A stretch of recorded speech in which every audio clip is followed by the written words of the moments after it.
اعوذ باللہ من الشیطان الرجیم بسم اللہ الرحمن الرحیم۔ میری طرف سے تمام دوستوں کو السلام علیکم ورحمۃ اللہ وبرکاتہ۔ آج کا واقعہ خلیفہ بغداد ہارون رشید کے دربار میں ایک ایسے واقعے کے متعلق ہے جو قرآن اور علم و طب کے متعلق ہے۔ خلیفہ بغداد ہارون رشید کے درباری حکیموں میں ایک نصرانی طبیب بھی تھا جو بادشاہ کا بہت ہی معتمد اور منہ چڑھا تھا۔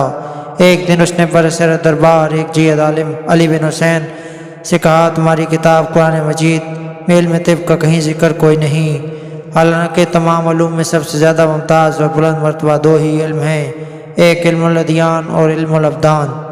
علی بن حسین نے اس کے جواب میں برجستہ فرمایا کہ کیا تمہیں خبر ہے کہ پورا علم طب خدا بند قدوس نے قرآن مجید کی صرف آدھی آیت میں جمع فرما دیا؟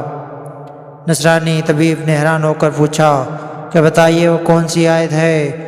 علی بن حسین نے فرمایا، کلوا واشربوا ولا تسرفوا، یعنی کھاؤ اور پیو اور حد سے نہ بڑھو۔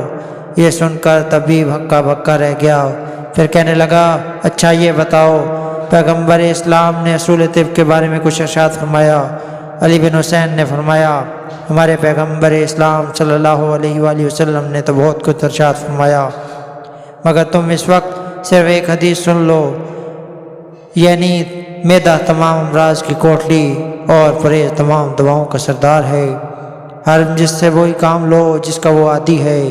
یہ سن کر نصرانی طبیب فرت حیرت سے منہ تکنے لگا اور کہنے لگا، تمہاری کتاب اور تمہارے نبی نے تو جاری نوش کے لیے کوئی طب چھوڑی ہی نہیں۔ یہ واقعہ روح البیان جلد نمبر 2 صفحہ 155 پر رقم ہے۔